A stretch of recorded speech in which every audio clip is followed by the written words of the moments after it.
the way it works is that basically, imagine you are on a Saturday, you are like all your football match going on, and most of these copyright owner, what they try to do is they try to seek out on the internet for illegal source of streaming. Right, yeah. They insert a ticket on this platform that's called Piracy Shield. And the ticket is basically a request to block. Agicom, that is our national authority for telecommunication, takes care of this request, and basically the only job that they do is forward this request to all the network operators. So they completely forbid traffic towards that IP. The problem is they need to submit the proof, but there is no one that is checking that proof. Yeah. And that's what caused a lot of problem. Very notable cases of Cloudflare getting blocked. A very, very interesting case of Google Drive getting blocked on entire Italy for an entire day. So this kind of thing happen. It's not that it doesn't work. I mean, Right, of course, okay. it works. If you try to shoot a fly with a cannon, you probably will kill a fly. But the pirates are learning their way around the platform. Yeah. Again, leasing and changing IPs, changing domains. Every kind of reaction to say, oh no, the way that you approach the problem is maybe not the best way or the wrong way, was basically shut it down and said, no, you're not right, we are right, and this is the way that we should fight it. Piracy Shield, originally launched back in 2024, is Italy's answer to clamping down on illegal streaming of live sports events, especially Serie A football matches. But the rapid response platform run by Agicom, Italy's communications authority, has come under criticism for its vetting processes, its technical implementation, and cases that saw Italians unable to connect to Cloudflare and Google services. In this episode of the Ripe Labs podcast, I'm joined by Raffaele Semese, assistant professor at the University of Twente here in the Netherlands. We'll be talking about the work he and his colleagues have been doing to properly measure the impact of Piracy Shield. We'll be getting into how Piracy Shield works, some of the consequences of blocking IP addresses and domains, the fallout for the internet in Italy, and finally, the implications of the platform's perceived success. I'm Alan Davies, the Ripe Labs editor, and this is the Ripe Labs podcast. So just to kind of set the scene, what was the problem that this looked like a good solution to? So the original problem comes, of course, from fighting piracy. That is not something something new. It has been on the agenda of politics, Italian and international, for many years. And I remember the old days when this piracy was done through card cloning, and then we had like the time of card sharing. And by all the time, of course, there was like politics was trying to address this problem with laws, with technologies to basically prevent people from accessing pirate content. And then internet came with very high speed connection at a certain point, and that changed basically a bit the metrics of the battle. Because before the problem of piracy was limited to something that basically was just a problem of some customer buying like illegal devices to watch streaming. Now it become like a very widespread problem, because of course there are more people that are able to access the internet, there are more people that have high speed. It's very easy to find out this kind of streaming service online and access to this content, so it becomes more relevant. And the problem is that, especially with football streaming, this becomes relevant and time sensitive, because the things from the copyright owner perspective, the things they argue for is, we need a solution that help us to prevent the fact that people watch illegal streaming of football in real time, because otherwise, if they manage to watch the football match, we already lost our revenue. Yeah.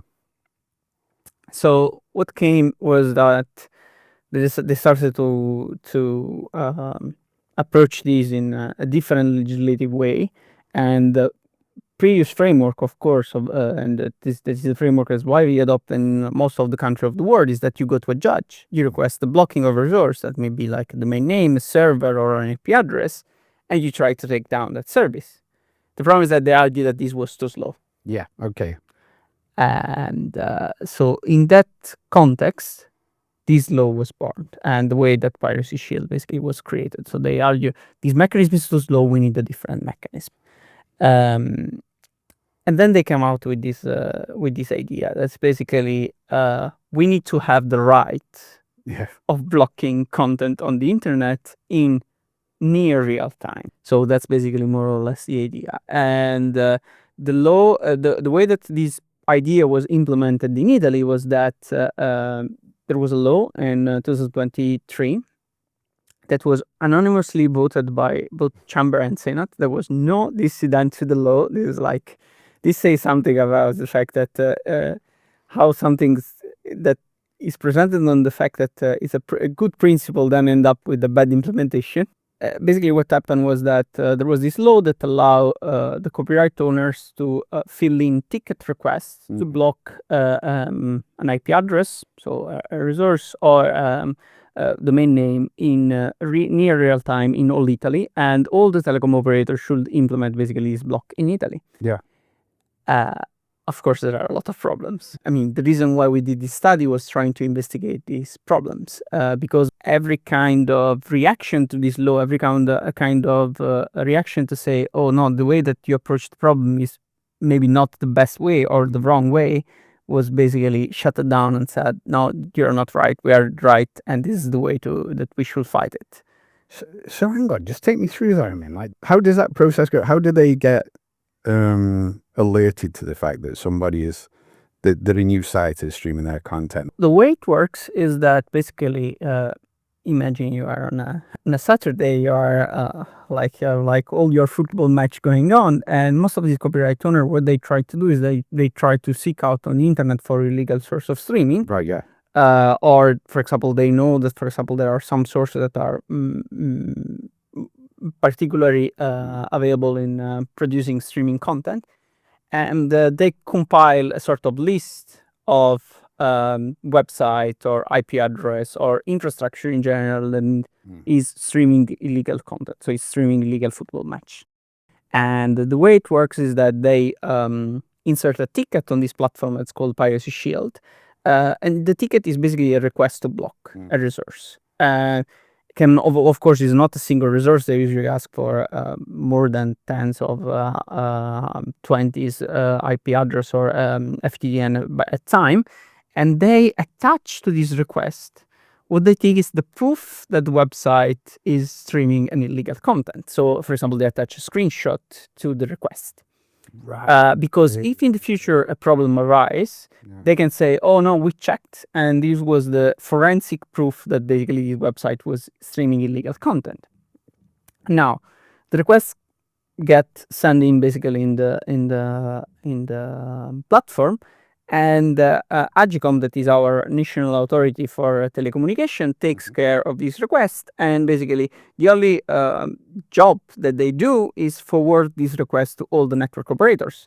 And the way that this forwarding works is basically the network operators subscribe to a feed of blocked resources, and the moment that they see a block for a fully qualified domain name or a block for an IP address, in the case of fully qualified domain name, of course, they need to block the DNS resolution of that name. In case of IP address, they do usually BGP blackhauling. So they completely forbid traffic towards that IP.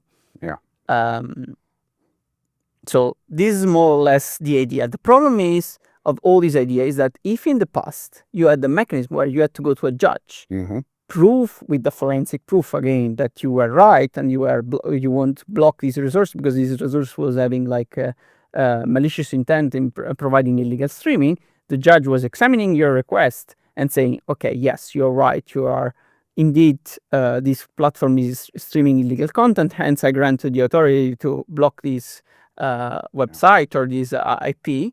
Nowadays, they need to submit the proof, but there is no one that is checking that proof. So it's a mechanism without vetting. Right, yeah. And that's what caused a lot of problem. That's what, for example, we have like very notable cases of Cloudflare getting blocked. We had a very, very interesting case of Google Drive getting blocked in entire Italy for an entire day. Yeah. So this kind of thing happened. As Agicom passes that request on to the network operators, what are the constraints that they're under to actually follow that? They are mandated by law. So even if they receive a request to block a resource that they think it's benign, they need to do that. Yeah. Okay. So when the block of Google Drive came in, even if you were a network operator in Italy and you immediately look at the list and say, yeah, no, this is Google Drive, I'm not going to block it. Yeah. You cannot act upon that. You need to block it because the law mandates you to block it. Then you need to basically notify GCOM, maybe here there was a mistake. Yeah. But you need to take that action regardless, because the law says that you need to take that action. There is no room for the operators to vet basically the blocking action that comes from the copyright holder. So the interesting question then that you got into when you were giving your talk, there's a couple of things I want to pick out from your talk. But one is that these blocks can just stick around for a very long time. So the block sticks around forever, not for a very long time. The problem is that, at very beginning, so the law has two stages. There was a law of 2023, and then there was an updated law of 2024. When they wrote the law in 2023, they didn't wrote a formal mechanism basically to unblock resources. Okay. So if you got your resource blocked, basically there was no way to unblock that resource by law, by design of the law. And that of course means, when terrible mistake happened, like one of Cloudflare, of course they removed the record from the blocking list. It's not they just obey to the law in a way, say no, okay, now something is in the list, we need to keep it that forever. Right. They realize the mistake and they remove it. But the problem is that the law didn't have the mechanism for the common Joe of this world to complain and go and ask for removal. Then they had the new law of 2024 that actually even worse than the previous law, because law of 2024 also states that the internet service provider needs to basically, if they detect that you are connecting to a streaming website, they need to report you to the police. Wow. So they need to do large-scale traffic monitoring. They are not doing it at the moment, of course, because it's insane. You cannot do this at scale in an entire country. Okay. But anyhow, the point is that the Kino state, okay, you can complain. You can say, I want my record to be removed from the blocking list because maybe my record is now benign, or because my record was not a streaming website, or was misclassified as a streaming website. But they say that you can do only in the first 5 days of the block. So if your IP get blocked or your domain get blocked, you have 5 days. You can complain that 5 days. If you don't complain that 5 days, then basically you stop. And the record is there forever. Now, there is another problem, that the platform and the law initially imposed the limit of 20,000 blocked resources, both IP, that can be or IP or FQDN. So you can have 20,000 FQDN blocked and 20,000 IP blocked for technical reason, because a certain network operator went to them and said, listen, it's impossible for us to implement this at scale. If you start to block like 1 million address, we need to have like a router with 1 million/32 black hole addresses. Will basically explode our operation. Yeah. And what's happened is that they impose this limit in the law, and at a certain point, of course, they reach the threshold. And what we found, it's really clear in one of the graphs that we showed in the study, is that they started to remove actually blocks, just the one that were older a certain date. Yeah. And this was done initially in a sort of not public fashion, so it was not very told out loud that they were removing this record out of because they were just too old. Now there is a sort of it's not in the law, but there is a sort of consensus that you can remove this record after 6 months. Okay. But it's not really codified somewhere. It's more a practice than a real request for the operator. The law version is, if a block is inserted in the list, it stays in the list forever. Wow. Okay, so when you talk about the quantity of resources that actually get blocked, this has been, you said this in the talk as well, I think you started the talk at this point, this has been one of their main arguments for the success of all this. So how did you get into measuring that? What was that process like? So, that was quite challenging, and that was one of the reasons why this complaint in 5 days is a very stupid approach from the way that they formulated it, because you can complain in 5 days, but there is no public list of resource blocked. So you need to magically know that you have been blocked. And of course, if you have a single IP address, this is fairly doable. There is a website where you can check a single IP address. So I have a single IP address, I just check my IP address. Imagine a company that has like thousands and thousands of IP addresses. It's not a scalable solution at all. So the way that we managed to basically reconstruct this list is that by chance, literally, we found a leaked resource on GitHub that was actually publishing a file once every couple of weeks.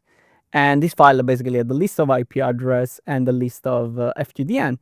And they claimed that these data were randomly generated and were just used for operators to train on how to use the platform, how to basically aggregate traffic and do things like that to save up resources to implement basically the Piracy Shield platform. Turns out that this list didn't seem like that randomly generated. No. And it seems to have like very consistent update time with the blocking of Piracy Shield. So someone was leaking basically the list. Still, as nowadays, we don't know who these people are. We have two theories. One can be it's a network operator in Italy because they have access to the list that is leaking the list. The other theory is that someone internal in the Piracy Shield platform itself is leaking the list because even the code of Piracy Shield at a certain point was leaked and made public. Right, So okay. it may be that someone internal is doing this. So we don't really know. But anyhow, we found this list. The problem is that you cannot write an article, you cannot write a scientific paper out of something that you find was pulled out of a bag on the internet. So you really need a way to validate this. And for a very long time that we thought about this problem, there was no way to validate this because there was no official way that you can check if an IP address was blocked or not. Until the point that Agicom basically created a small website after many requests where you could basically check if an IP address was blocked or not. One at a time, right? One at a time. Yeah. So we had 40,000 fully qualified domain name, 10,000 IP address, Yeah. 50,000 CAPTCHA, and then you start to solve them and you get the full list. The nice part is that, of course, when we reconstructed the full list, we could have like the certainty that the list was legitimate. Actually, already through the list, we were like, okay, this is legitimate. Oh, if all the addresses are showing up, it's definitely legitimate. So we were able basically to reconstruct the entire list. And as nowadays, Agicom refused to publish the list. There was also the equivalent of Freedom of Information Act request to access this list because this list should be public. It's a document of the government. Of course, everything that is done in the public administration should be public. But they argue that the copyright owner refused to give the information about the blocked address. Right. So there is no list. Right, okay. When we get into talking about collateral damage and the fallout of all this, just for the people who are less familiar with this, what's the difference between blocking, say, a domain name and an IP address? Why does that matter to the fallout? So it matters because domain name, usually the way it works is that a domain name it's often associated to a single website. I don't know, if you have ripe.net, it's the website of Ripe. It's difficult that the domain name may be associated to multiple content. That may be the case where, for example, you have a website like blogger.com, where then they have like many subdomains and the domain is associated to many, for example, websites also on the platform. Or you have like a content aggregator and then all the content is on the main domain of the content aggregator. Maybe the content aggregator is not responsible for all the content hosted there. The difference with the IP address is that IP address is not really tied to a resource. IP address is tied to a sort of internet infrastructure out there somewhere, to a physical server that is somewhere on the internet. And that physical server may host multiple websites, may host the website of Ripe, may host the website of AMSIX, and so on. So there may be multiple resources from multiple parties, from multiple companies hosted on the same physical infrastructure. And that's actually what is widely done on the internet. We don't have like a server for each website of the world. That would be extremely crazy. And we don't have an IP address for each website of the world. Also because we have just 4 billion IP address in the IPv4. So that's very small amount in the nowadays internet. The problem with this is when it happens that single IP address is used by multiple websites and they send in the blocking request for an IP address instead of sending a blocking request for the website, all the other websites that were hosted on that IP address will become unreachable because, of course, they block the IP address. The reason they claim they want to block the IP address is because, we found a concentration of malicious activity on that IP address, so we block the IP address as a resource basically to block everything. And that's what also initially the law basically was saying, that the IP address should be solely responsible for the streaming of illegal content. So in the law, it was written that there should not have been collateral damage. Yeah. But from a technical standpoint, it's almost impossible to assess that an IP address is not hosting other content. And so they changed the law, again, 2024. And in the new law, they said predominantly. But they forgot to define what predominantly means. It's not a percentage of, how many streaming website versus how many legitimate websites you should host. It's just a way to say, okay, but maybe there was predominantly activity. Yeah. So there is no clear definition in what predominantly activity means. This means that basically when they block an IP address and there is collateral damage, they can hide behind the fact that there was predominantly malicious activity on the IP address.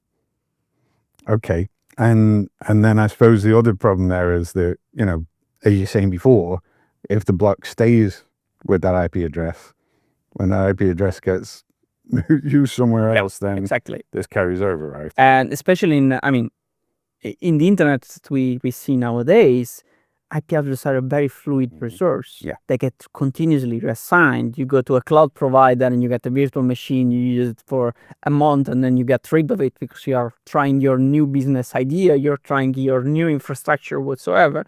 So the world is very fast changing pace world, and the IP address follow basically this pattern. The IP address gets continuously sold or leased in the internet nowadays. And this creates like a market where these resources easily exchanged between different hands, and different hands can operate this infrastructure. But if a block stays forever, this is not reflected in the fact that the infrastructure has changed hands. Yeah. And the article on Ribe Labs, you go into leasing more. Is a specific instance. How much of an impact does this have? I think leasing has a twofold impact. The first impact of leasing is, of course, this one that we are discussing of collateral damage, where you have basically a resource that get reassigned to someone else. And we see there were like cases where hundreds and hundreds of IP got reassigned to a new customer after basically the end of the lease, and they were still basically blocked in Italy because the block lasted forever. The other aspect of leasing is that the argument against blocking solely FQDN from the copyright owner perspective is, if I block the FQDN, these people will just register a new domain name, point to the same IP address, and continue their business. Just reshare basically the new link to the streaming resource, and they are active again. Well, this argument applies also to IP address, because they can release a new address, they can change the address, and point to a new domain and a new IP address in a very fast way. So they can use leasing as a mechanism to evade the blocking of the platform. So leasing is creating both a collateral damage, but is also creating an incentive for the streamers. Yeah. So that's the main problem. And of course, the idea, it's the idea of blocking IP at the end of the day that is colliding with all of these, because you cannot tie the ownership of an IP address to a single person in the nowadays world, not at least for an indefinite amount of time. How the platform is defined. Roughly put, because I know the figures are there in the paper, so people can go and look at that. But roughly put, how much of this was collateral damage and how much was, proper blocking of obvious pirate websites? So the problem of assessing collateral damages, of course, you get the picture as today, and you don't know what really happened in the past. You cannot know at scale what happened in the past. If a website is affected by collateral damage, it will try to do something to mitigate the fact that it's affected by collateral damage if they notice. What we found is that as the snapshot of today of these 10,000 IPs that now are still blocked on the platform, around 600 websites are still currently affected, so are still currently unreachable from Italy. Okay. And another 600 websites were unreachable in the past. Mm-hmm. What's the problem? This is a very lower bound number because this is a conservative number that we established by fetching all the website pointing to that IP address, by removing the website, basically that they claim to be streaming, so the FQDM that they claim to be streaming, so basically did just a diff there, and then by taking all the list of websites, trying to fetch all the web page of these websites, the front page, and investigate this front page again manually because there is no easy way to do this at scale with an automatic classification. And the only way you have to tell if something is streaming or not, if it's that something is providing a content. Yeah. So out of the multitude of websites that there is out there on the internet, you need to fetch the one that have a meaningful content and then identify if that meaningful content is indeed a company, so it's a legitimate service, or is it just like a bogus page of welcome to something configuration that is left out there on the internet. Yeah. So the number that we came out is very the lower bound of the website that we see that are active, that we see that are hosting legitimate companies and what we think are legitimate service. Of course, we didn't do a full investigation which kind of service these are, but the general idea that we got is that this is a completely legitimate website from what a human perspective can look at the website and have an idea of. So the number may seem small, but if you think about it, 600 legitimate business, and mostly are European, that are affected to protect basically a business of football is really, where is the balance? That's the problem. You pointed to the Cloudflare case. How big an outage did that cause at the time? For Cloudflare, that was pretty serious. Yeah. The annoying part that we had in the paper is that for Cloudflare, we didn't have data because the address of Cloudflare that were blocked were not in the dataset. The dataset was started basically after the Cloudflare outage. Right. We have no way to quantify that, but from what has been reported, like on national newspaper and international newspaper, was like around tens of thousands of websites that were affected. Because of course, when you block a node of a CDN, then everything goes bogus.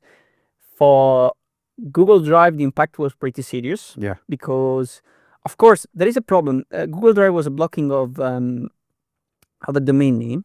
Okay. And even if you remove the block, because they realized fairly quickly the mistake. I mean, after a couple of hours, the block was gone. But DNS has this weird tendency of staying in the cache of pages. So it took like almost 2 days basically to get back to fully recovering. And when Google Drive happened, I think we were lucky that happened on a Saturday and not on a Monday. Yeah. Because otherwise, the business impact of that would have been way worse. Oh, sure. So there are some problems. I mean, it's not all about IP blocking. The domain blocking does have its own kind of issues. Yeah. Also because domain blocking is not, I mean, you should not see domain blocking just as I block the website itself.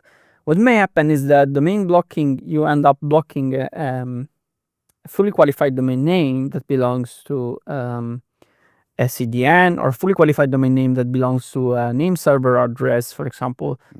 And DNS is a complex chain of dependency at the end of the day. So you may have that a website has a referral to a CNAME that has a referral to an FQDN, and if anything in this chain get blocked, you may end up with a collateral damage with blocking of the website that you are not expecting to block. And these kind of collateral damage are even more harder to assess than IP blocking. Right, okay. Because the chain may be as long as you want, and this creates the problem that you really don't have visibility on all the dependency that you have in your supply chain, basically. Are there any other cases that really struck you as you were going through things? I think one of the most fun, I mean, to the perspective of, when really there's to say, come on, this is not possible, was this with this Portuguese hosting company. I report always this example. So there was a Portuguese hosting company at the certain point had a virtual machine from Healthner, a German hosting provider. Okay. And they basically rented this virtual machine for a couple of of weeks, and we saw that they migrated an in-server infrastructure, the email infrastructure, and some of their website to this virtual machine. I think they were trying basically to scale up on health center for some of their customer. Okay.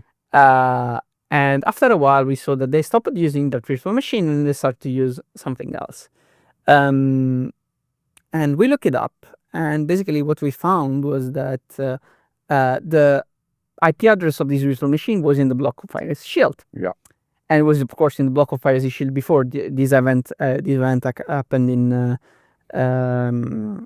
late May, and the block was inserted in March. Right. So again, a block that is long lasting. So what happened there was basically that we reached the company and we said, hey, we noticed this pattern. We are doing a study on Piracy Shield. Can you please tell us why you changed the infrastructure, why you changed this IP address of that way you are using and you migrated to something else? Because we were wondering, oh, they may just answer, we figured out that Elsener was too expensive or something. Yeah, sure, yeah. And that was not clear. And they told us, oh no, we were like sending invoices and we were sending we were seeing that the traffic from Italy was not coming in and we were not able to communicate with Italian customer. So we went to Elsener and asked what's going on. And they said, we don't know, but we can assign you a new IP address if that's not working. So they just get assigned a new IP address. They didn't know that was because of Piracy Shield. Bloody hell, okay. And of course, we told them, and I was like, yeah, okay. So that was the reason. And to me, it really struck me that nor them or Healthner knew the reason behind that blocking, basically. Yeah. And again, the problem is that the analysis that we did is really a lower bound estimation because we have like a limited visibility of the internet. We don't have. I mean, even if tomorrow morning, let's imagine the idea where tomorrow morning the copyright owners or the Agicom comes to us and say, okay, we want to argument the platform. You check if there are collateral damage before blocking. We cannot guarantee the fact with the data that we have and with data that we use in the study that there are no collateral damage. Yeah. We can guarantee if there is a collateral damage, but not the opposite, because it's impossible to assess the opposite because there may be a domain name in a random ccTLD of the world which we don't have access to that can point to a website and you will never know that. So you're saying it hits the wrong targets quite a lot by the sounds of it, which seems a big problem in and of itself. But what about the intended target? Is it actually curbing piracy? It's not that it doesn't work. I mean, of course, it works. If you try to shoot a fly with a cannon, you probably will kill the fly. The problem is that it works, but the pirates are learning their way around the platform. Yeah. Again, leasing and changing IPs, changing domains. And the other problem that exists is that it doesn't work in the way that they hope it works. Because, of course, what they hope is that we curb down piracy, we get an increasing number of subscription. Yeah, okay. That's not happening because, of course, if you curb piracy and piracy is for free, you need to convert someone that was watching a content for free to someone that is willing to pay more than 50 or 60 euro per month to watch this kind of content. Yeah. And I mean, probably from the Dutch perspective, 50 or 60 euro per month are not that much. From the Italian perspective, it's a lot of money. Sure. And of course, I mean, this creates a lot of disincentive. So it's really difficult to translate people that pirate content to people that will actually pay for that content. Yeah. So all this lost revenue that they were claiming for the need of this platform are not materializing because, of course, these people are not transitioning. And what these people will do is just they will become more tech savvy and find alternative way to do this. For example, using VPN or using alternative DNS for the one that are blocked only from fully qualified domain name. So there are way around, or there are easy way around. And I mean, unless we don't want to implement a country-wide censorship, there will be always easy way around. So the platform is not achieving its goal. But yet it's perceived as a success at the moment, right? Yes. Wow. Because the problem is that the only metrics that they use is the amount of resource that they block. That's wrong metric. You cannot claim. I mean, tomorrow morning, a streamer may create like I don't know, hundreds of thousands websites just for the sake of it, and spam all that website on the internet, and you will come back and you say, I've blocked hundreds of thousands of websites. That's an automatic of success. You blocked the single streamer. Yeah.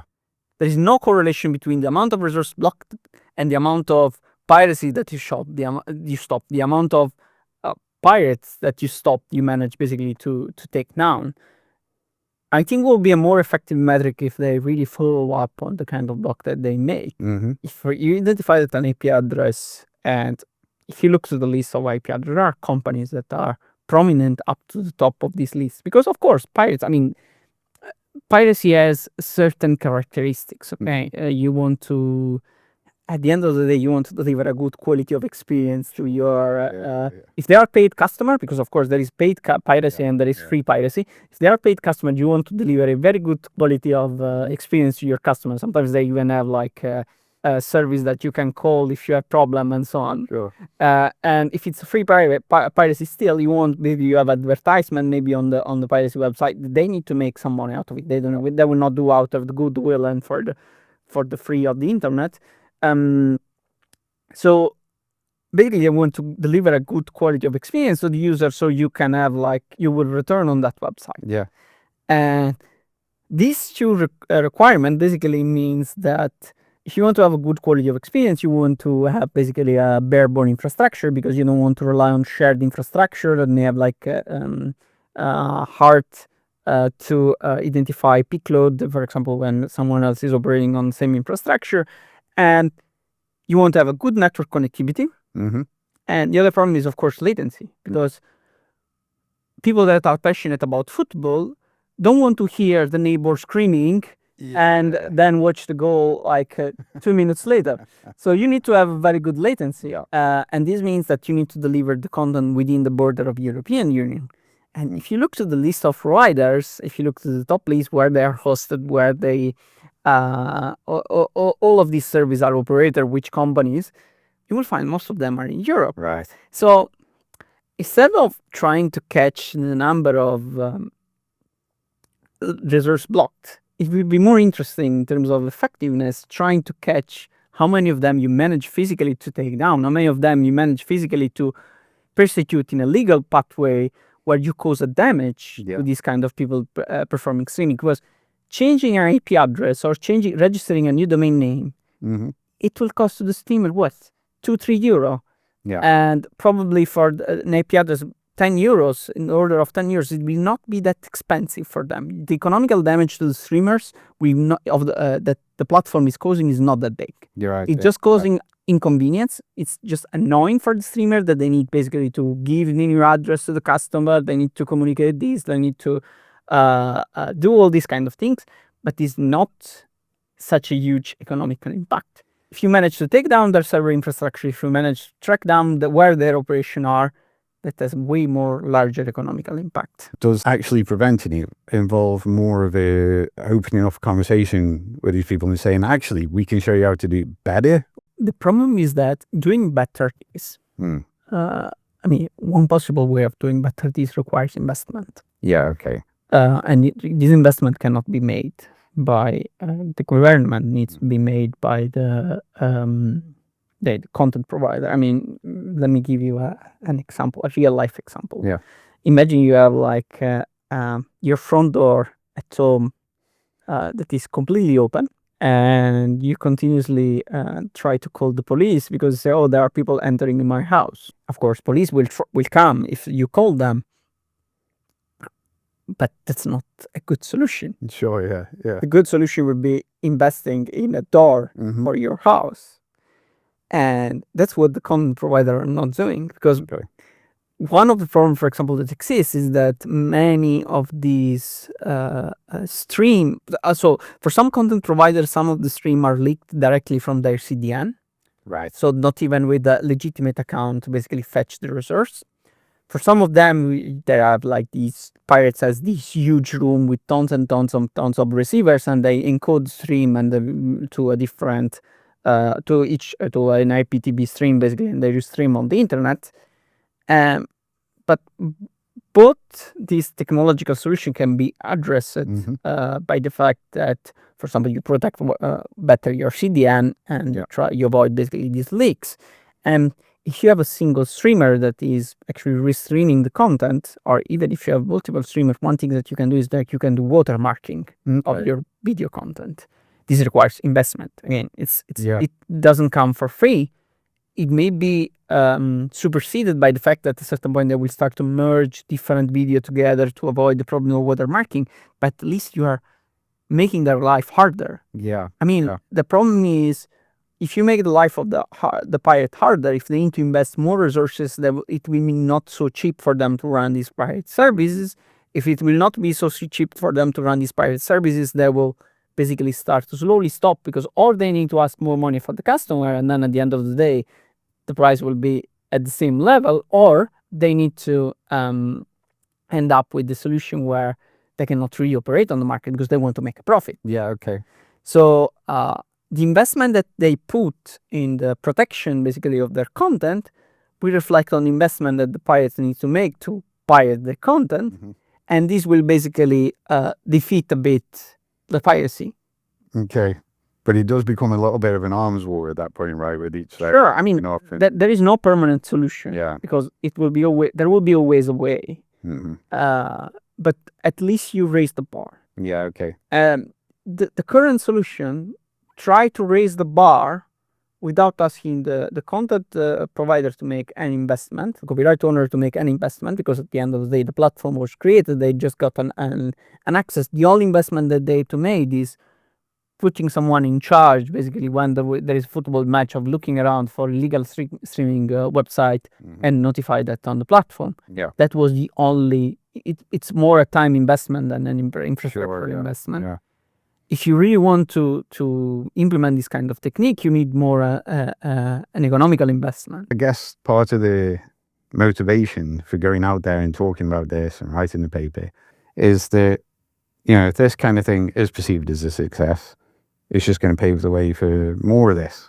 I'm afraid, indeed, the Italian one becomes an example, and with the fact that it is sold as a very good initiative with a very impactful way through the number that they perceive as good metrics, this may breach through the legislative layer at a different level in different countries, and even a European level, and may end up to be like European law or national law of different countries. And I spoke with people, for example, that operate that have to deal with these in Spain. They have a sort of system that was closer to our older system, where you need to go to a judge and you have this mechanism of blocking. They are slowly transitioning through a real-time blocking, but they are seeing basically they are just a couple of years behind what we already experienced, because they are seeing basically the same problem that we are facing of collateral blocking. I think it will be when this comes to legislation at national and international level, what I would like to see is that the legislator will come to the network operator, the legislator will come to technical people and ask the technical opinion about the working mechanism of this platform. Because if we can give our technical opinion on how this doesn't work, that will change basically the fate of this kind of legislation. They can go back to the content provider and say, okay, you need to do your job first. And then you can come and claim that you want more blocking, you want more initiative towards curbing the piracy. Are there any countries whose approach to this is a good example rather than a bad example? Have you stumbled across anything? Not really that I know of the top of my mind, but I think a good example of this was set by the starting of Spotify and the starting of Netflix.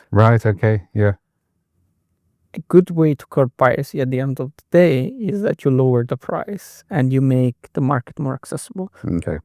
No one of my generation will think of, or newer generation of mine will think of, going on Emule or Torrent or whatever to download like a single song and then put the song on the phone, having to deal with the library of songs, pirated songs.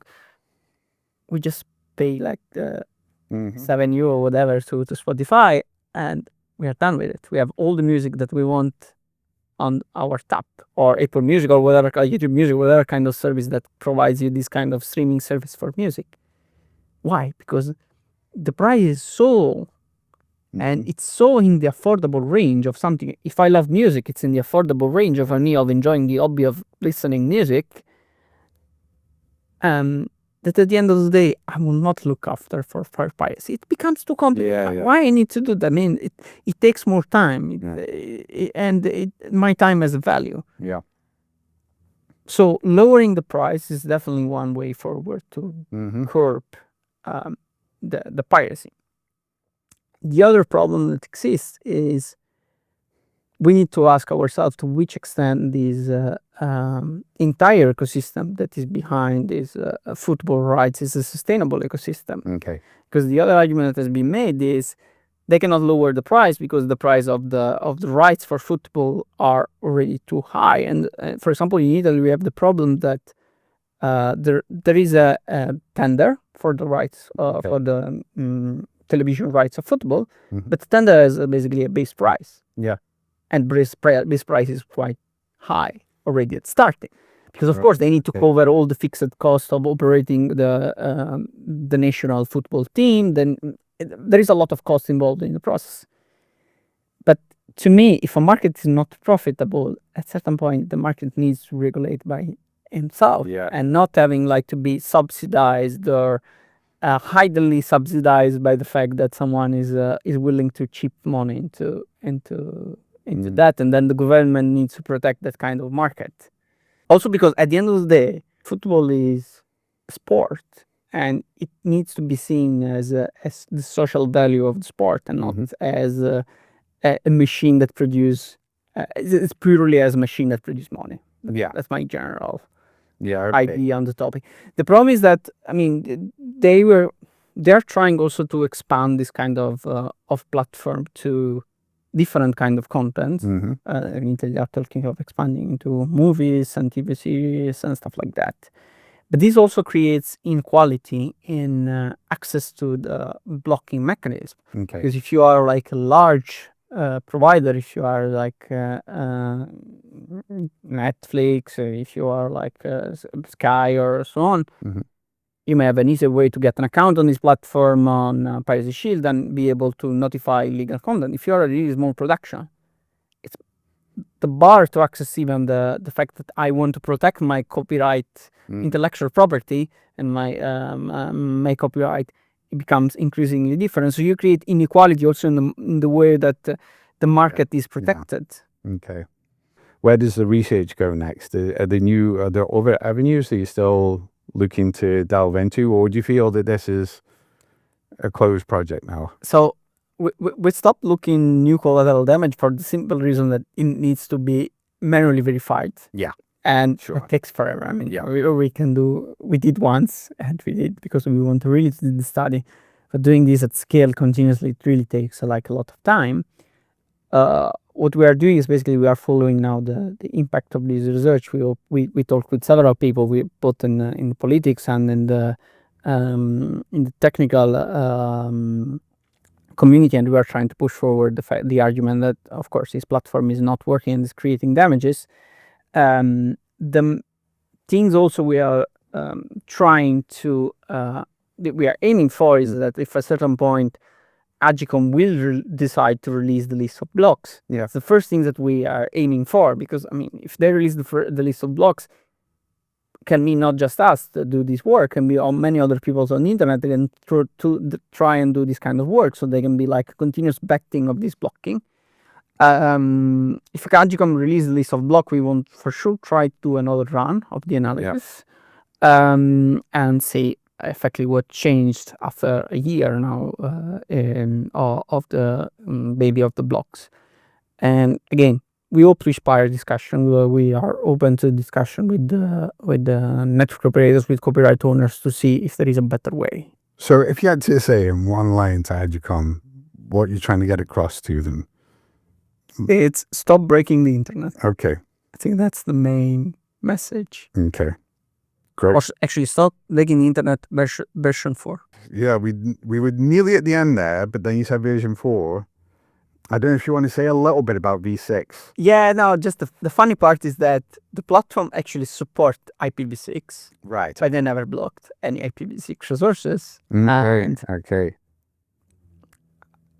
So that's a bit of a speculation. I think there is also a reason why you don't want to block V6, because if you want to implement blocking in V6, you need to block /128. So you need to block like a single address. And if I'm a malicious actor and I want to really play with this platform, I can easily do a lot of damages, because I can easily cycle through address, and that becomes very quickly very problematic.